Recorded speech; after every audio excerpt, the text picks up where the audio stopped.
Okay, well, let's go ahead and get started. Do a quick round of introductions first. My name is Daryl Ng. I'm with the Department of Hawaiian Homelands, project manager for this. Townscape, Bruce Toshida and Rachel, I'll give you a quick introduction. They'll be our consultants on helping us evaluate the proposals that come in. You want to say a few words, Bruce? Yeah, hello everybody. I'm Bruce Tsuchida. I'm the principal planner of Townscape Inc., small planning company here in Honolulu. We've done quite a few projects over the years for Department of Hawaiian Homelands, including assisting Daryl folks with housing RFPs and evaluation of RFPs. So DHHL has asked us to assist in this process. Thank you. Can we do a quick go around the room?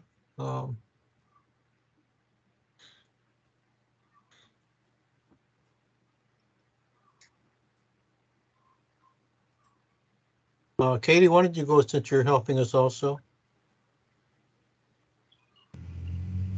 Okay. Aloha. My name is Katie Cullison. I'm a planner with PBR Hawaii, and we have a contract with DHHL to support their NAHASDA program, which is a HUD-funded program, and we're doing some work to help the department look at potential acquisition sites as well, kind of parallel effort. So I'm here just to listen and just be informed of the activities so that we're not stepping on each other's toes or missing the ball. Thanks.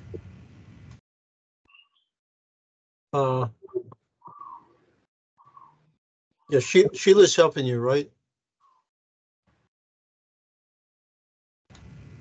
Yes, Sheila Ebert is supporting us as a sub-consultant, and she's also on the call. Okay. Dave, I guess you're on screen. Can you introduce yourself?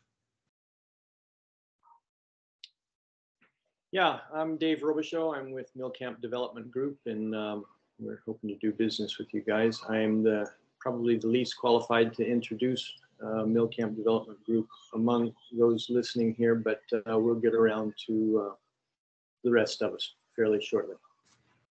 Thank you. Craig?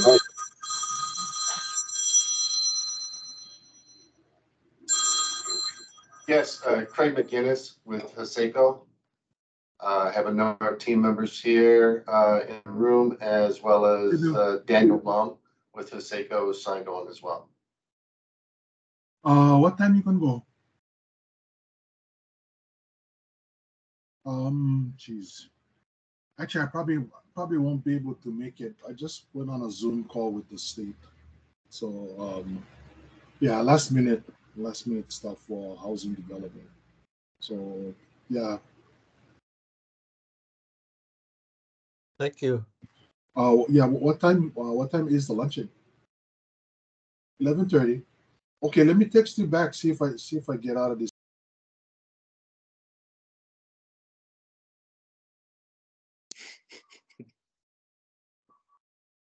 Okay, who else we got here? Michael? Hi, good morning, everyone. This is Mike Lamb from Hunt Development. Myself and Tony Gaston are participating, and thank you for the invite. Okay, thank you. Daniel? Oh, hi, everyone. My name is Daniel. I'm with Haseko Development. Paul, good morning. Can you give us a quick introduction of yourself? Yes, hi, can you hear me? Yes. So I'm Paul Kay. I'm with Hunt Development Group here in Hawaii. I'm the Chief Operating Officer and Executive VP for the organization that we have here, and looking forward to hearing and learning more about this RFP today. Thank you. Daniel, just so you come on. Hi. Yeah, sorry, I just came on. What's going on? Yeah, we're going through a quick introductions. Okay, I'm Daniel Sandemeyer, Stanford Car Development. Thank you. Fujio. I am Fujio with Dowling Company, as well as Darren and Jack is here online together with me. Okay, thank you. And Scott?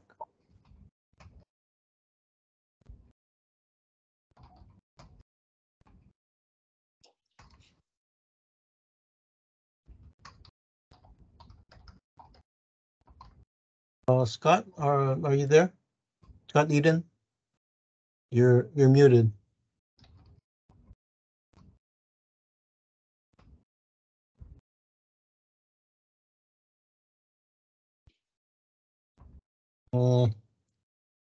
Okay, anybody out there I missed? All right, well, let's go into it. I have a agenda that I'll put up on the screen here. If I can share screen here.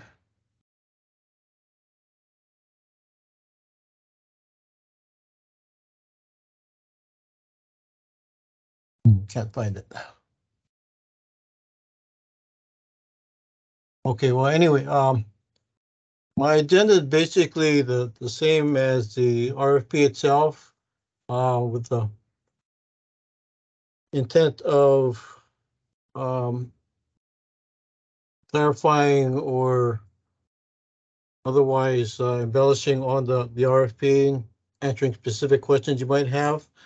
For those of you not familiar with Hawaiian Homelands, we are a state agency, and our mission is to create homestead lots, either residential, agricultural, or pastoral lots for our beneficiaries. They receive a lease for 99 years at $1 a year, and they're extendable for another 100 years after that.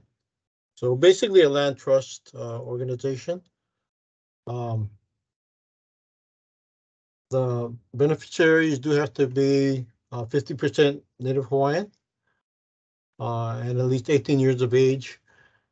The leases are for a piece of land, which they're required to occupy or use within a year of getting the lease. Lately, in most cases, that is satisfied by Hawaiian Homes hiring a developer to build out a residential subdivision, and that developer then plans, designs, markets the houses. I'll get into that in a little more detail later. For this particular RFP, we're looking at proposals to offer DHHL lands to purchase. It could be just the raw land itself, or it could come with a proposal for the seller to develop the land for DHHL. We may accept more than one proposal, or we may reject all of them. If the proposal does include both land acquisition as well as development, DHHL reserves the right to only accept the offer to sell the land, in which case we would develop the land ourselves. By way of background, the reason for the RFP is that Hawaiian Homes found itself with a pot full of money over the last year or so. Act 279 of state legislature appropriated $600 million to Hawaiian Homes for the purpose of reducing the waiting list. And one aspect of that, the major aspect of that, will be for Hawaiian Homes to find developers for land we already own, but there's also a component for acquiring new lands, again, with or without the development rights.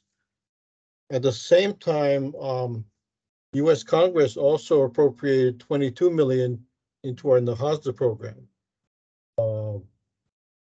That also includes the ability to purchase land, not all the 22 million, but at least a portion of that. So going into some of the nitty gritty, our land acquisition, again, we're looking for either vacant land, and some of the considerations we use will be location, primarily looking for Oahu lands, since that is the areas where Hawaiian Homes has the longest waiting list for residential beneficiaries, as well as the smallest inventory of land. So that's a balance that we're trying to correct, or at least alleviate. We will consider offers on other lands. We, of course, are pretty much have a shortfall of land inventory on all islands, but Oahu is really the worst. But again, we would consider all islands in this case. We do want lands that are fairly easy to develop, geographically or topographically, gently sloping, no big gullies or extremes in terrain. We would like to see lands that are fairly close to offsite infrastructure connections, where we don't have to go put in offsite infrastructure that equals the development cost of the land itself, of course. And compatibility with surrounding development, and proximity to community services, schools, fire, medical, etc. Cost of acquisition, the total price proposed, as well as comparing it with other lands in the area, other sales, previous sales. And again, offsite infrastructure, proximity to where you're going to hook up the water, sewer, etc., and roadways, of course. We will look at developed lands, single family, for instance, single family projects. But the caveat there is our homesteading program is for lots.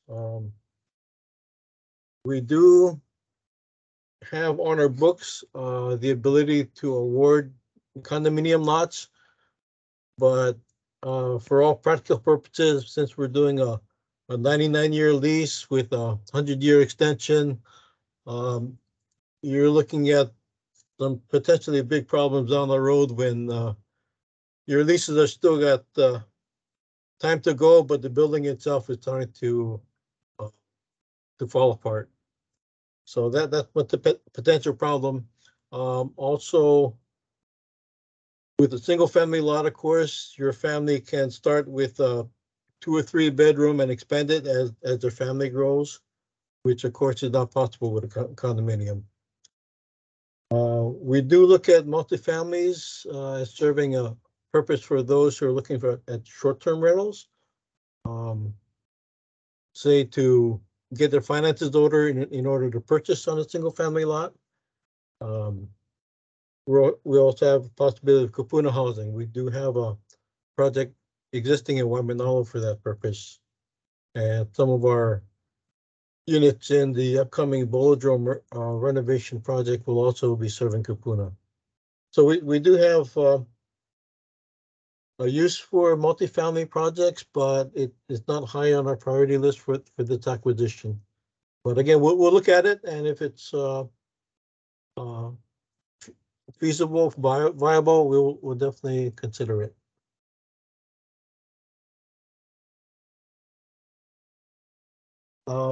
Some other consideration for the multifamily, especially if we're using the HASA funds, it comes with a provision that we relocate any existing tenants, especially if you're looking at, we're serving a specific population, 50% Hawaiian or more, and those that don't meet that qualification, we would have to assist in the renovation, relocation. In the same aspect, we may have problems if there were financing restrictions, say LIHTC or other government funding, which is strict about fair housing or income limits. That may be a potential problem. And also future management. Hawaiian Homes is not set up to be a condominium manager. We'd have to go out and find a managing agent to help us with that.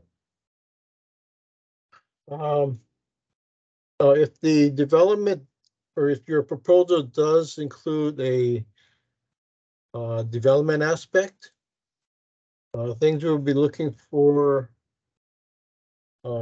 developer responsibilities, both to plan, design, construct the infrastructure if it's not already in, as well as plan, design, construct, finance, and market the houses. On the department side, we'll pay for the infrastructure, including plans, designs, and utility fees, and other building permit and other fees. On the house side, we'll assist with financing.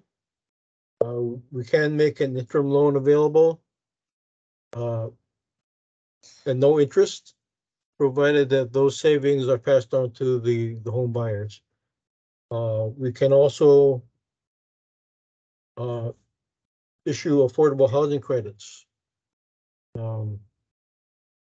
based on the number of homes that are actually sold to people meeting those financial requirements, and the county then issues permit credits to which we could then pass on to the developer.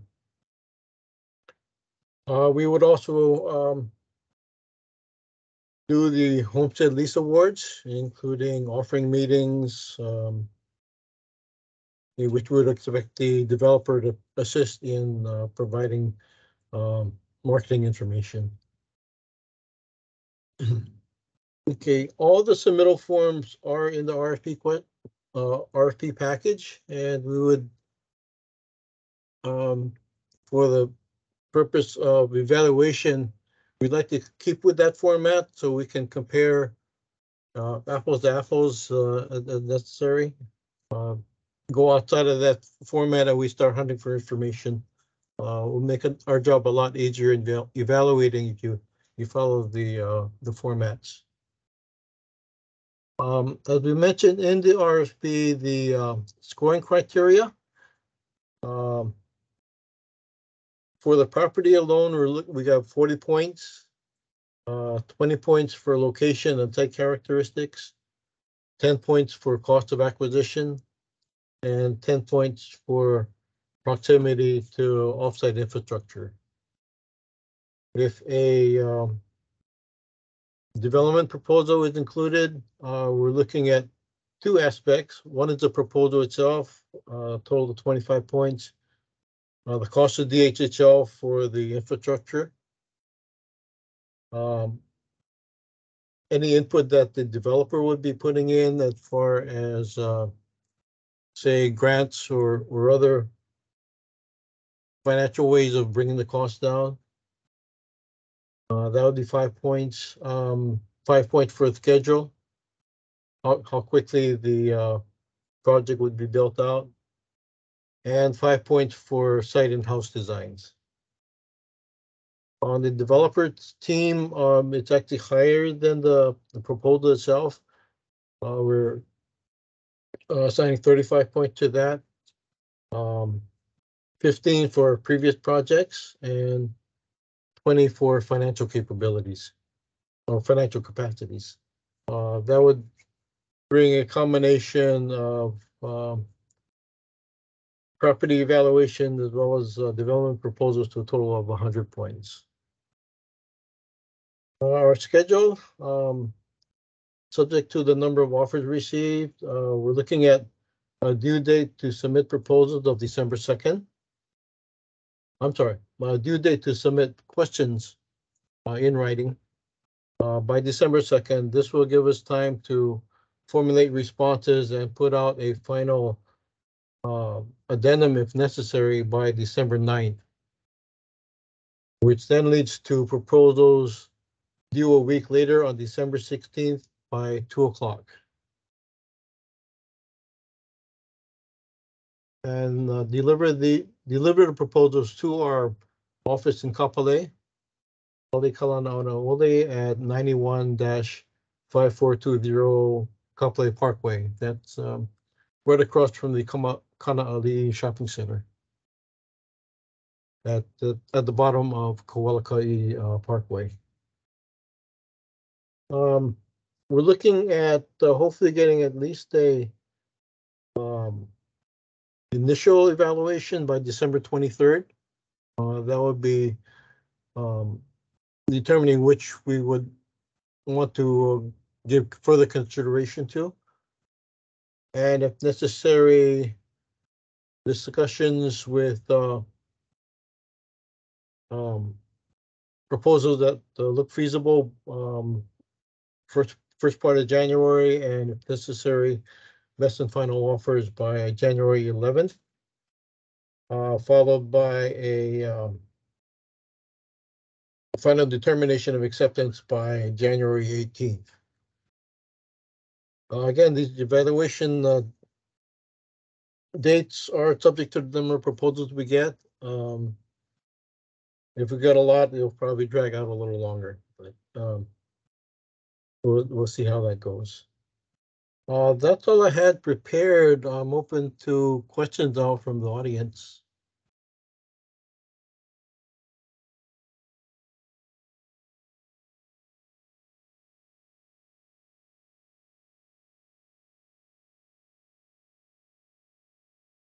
Anybody? Hey, Daryl, it's Craig Watasi. Hey, Craig. Development. How's it going? Oh, long time no see. Yeah. Here, I better turn my video. There you go. Now we can see. Yeah. Okay. Hey, it is I know this isn't a rental thing like Bolodrome was, but I don't know if you recall, that was many years ago already now when the Bolodrome RFP went out, but I challenged you guys on some of the criteria, for example, the cost and things like that, because Bolodrome was different. It was a rental thing, but my concern here is I'm wondering, you're asking for a lot of specifics with regards to the development in a very short turnaround time, and we don't have plans and specs yet. I can't imagine anybody does. You want us to name a contractor. I mean, us, we like to go out to bid after we get plans and specs that are biddable, and that way we assure that the department and the lessees get the best bang for their buck, right? And sure. I don't know, I'm reading the RFP submission items. I'm wondering whether you guys have something else in mind here, because you want us to name a contractor, pricing and things like that. We don't know that yet. How close are you going to hold us to these things too? If we, because like Bigsley came in and lowballed his prices, and you guys gave him an award, and then he had to come back. He was off by 50%, right? Yeah. And we we don't want to lose again for being honest. How do we? Can you help us? Give us some more guidance on what you're expecting? How tight are you going to play this? And yeah, we're facing the same question on our other RFPs for development of lands we already own, and yeah, same. Your concern is repeatedly brought up. We're looking at actually constructing 5, 6, 7, 8 years down the road, and inflation and everything else is you know, it's a big question mark. Even the project we're currently doing in East Kapolei, unexpected problem was that the supply chain drove screwed up. Contractor says he can order now, but he doesn't expect the delivery of his water and sewer line pipes for 6 to 9 months. And Right. of course, that affects labor costs. I mean, you know, your wages are going to go up over the next 6 to 9 months if you're trying to put in a bid today. Yeah, so what I think what we're looking at really is your best estimate of what it's going to cost. We'll compare those to our experiences as far as costs and just to verify that they're reasonable, and look at actual costs that we'll pay based on you're going out to bid 5, 6 years down the road now, or whatever it happened to be. Yeah. And you use those as what we'll pay you for. So the cost of the delivered homes isn't necessarily a scoring criteria. It's more just for reasonable test. Yeah. Okay. Yeah. So yeah, just like you're saying, we don't want somebody lowballing us and, you know, just to get the job, but we want Right. some we have some expectation of reasonableness. And then I'm wondering, for properties that don't have water. I mean, I have property in mind that does have water, but is DHHL using its water allocation on various islands, or are you relying on the sellers to provide a property with water allocation and sewer capacity? You're right, we do have certain rights to water, but if it's not there at all for anybody, you know, we can't take it. So I think that's something you should identify in the proposal as a possible shortcoming. And we'll then take that to our planning department, who's in charge of our water allocations, and see if we can use our powers to supply us water from that particular aquifer. Okay. You know, of I course, was just wondering. Yeah. Yeah, of course, even on Oahu with Red Hill, who knows what's going to be available in 5 Yeah. years. Exactly. Okay. And so I got guys on my development team here listening, and guys, don't be shy. Jump in. Yeah, anybody.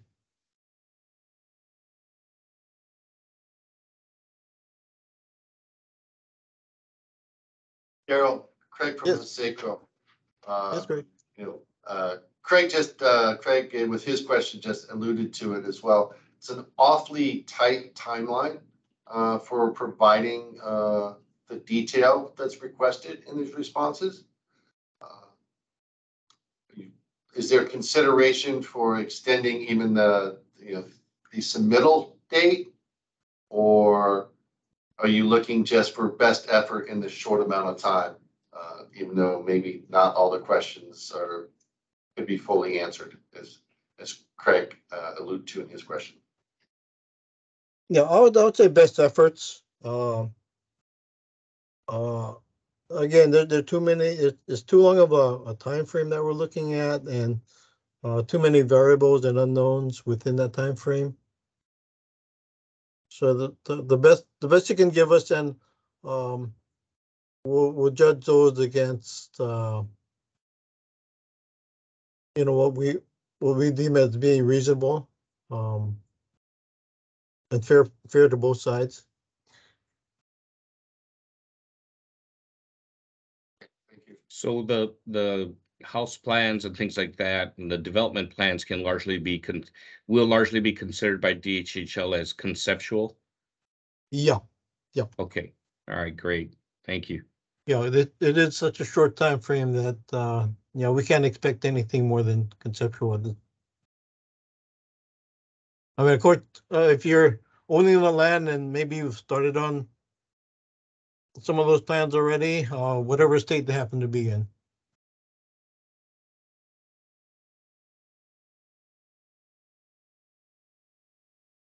think I saw something on chat.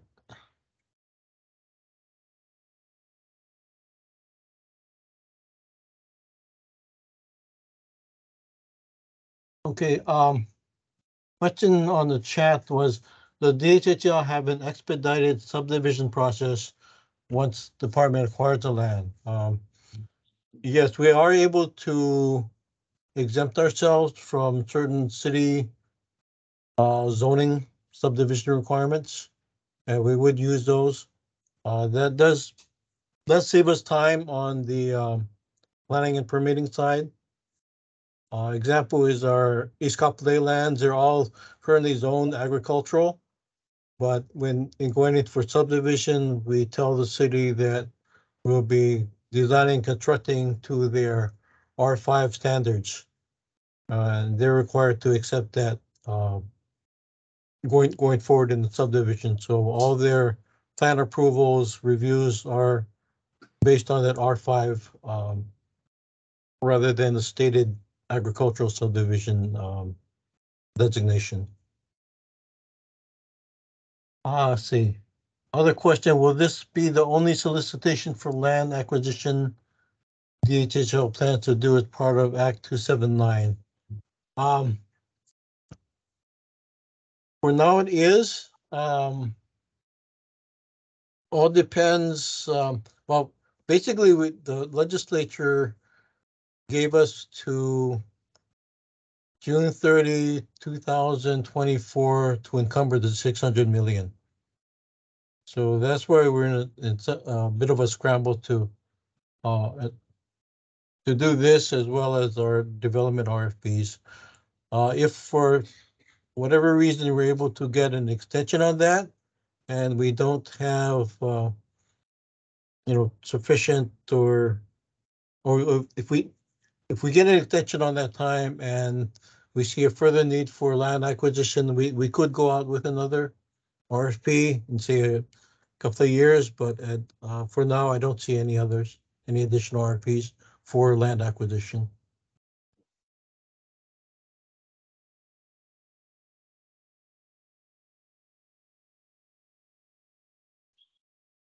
Hi, Daryl.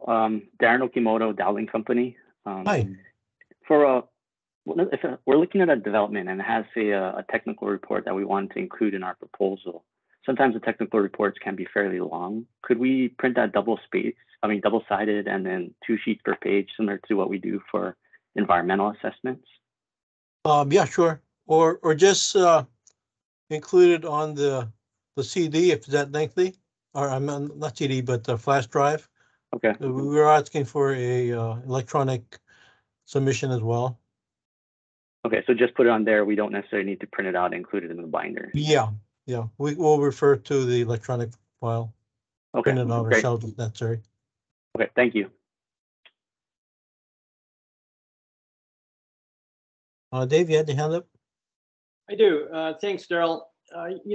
Most of these things are approached by joint ventures, which are put together for a specific project. And within the JV, you don't have a track record. My question is, do you consider the track record of the participants in the JV when you're looking at developer experience? We'll take a look at what you have. Hard to make a decision not having any information to go on, but whatever you have, if the land is suitable and you have a good plan to work with, we'll see how it goes. We'll see what you give us and base it on that. I think you're misunderstanding Dave's question.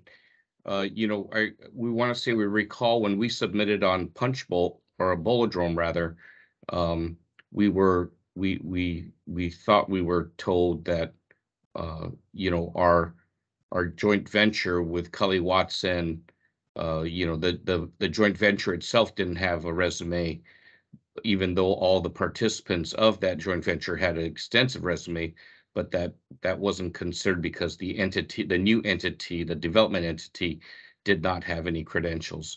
And that is we thought that was unfair and very uncommon, because everybody creates a development entity, that is new and relies on the resumes of the consultants and the participants. So we just want to confirm that, our resumes as through all our various development entities that we've done work through will be considered by DHHL. Are you able to confirm that? Yeah, I'll confirm that. Okay. Especially since this isn't a competitive one. It's not all developers putting in submittal for one particular property, but only for that property that they're offering. I think it's a little different evaluation atmosphere. Got it. Thanks. Yeah.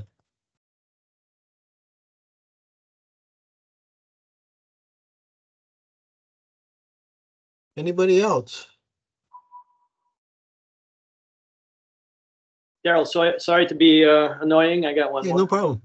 I noticed that you have the requirement for an EA/EIS in there.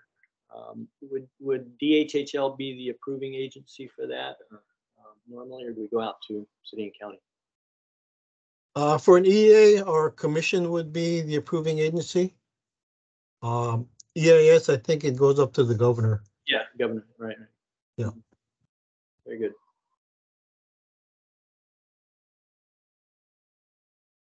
Question on the chat. Can DHHL summarize questions during this form in writing? Yes, I do have the this meeting on record, on being recorded, both visually, audibly, as well as transcript. So I'll include this transcript along with the agenda in an addendum for everybody to look at. I'll post the addendum by the end of the week.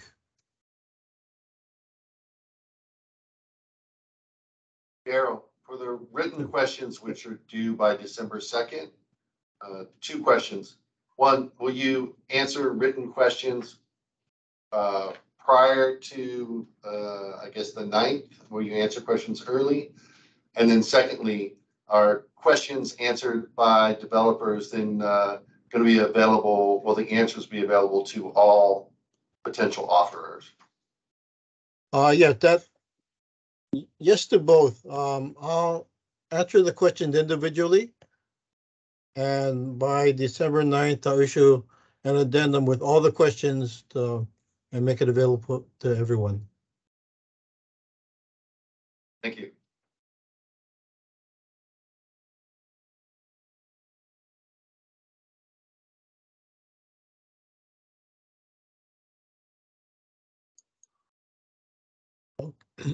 Anybody else?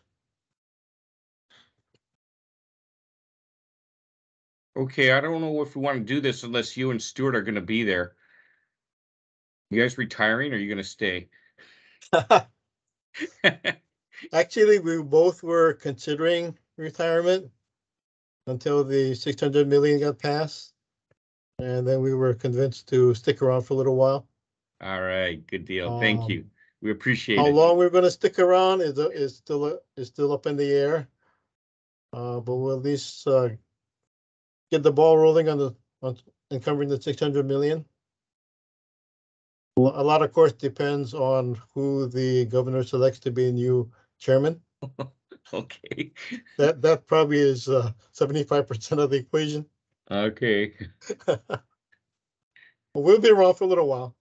All right, thanks. Thanks for the question.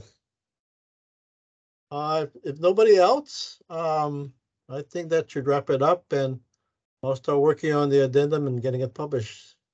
So thank you all for attending today. Thanks for all your great questions, and hope to get some good proposals. All right, many thanks, Daryl. Yeah, thank you all. Thank you. Thank you. Thank you. Thank you very much. Take care.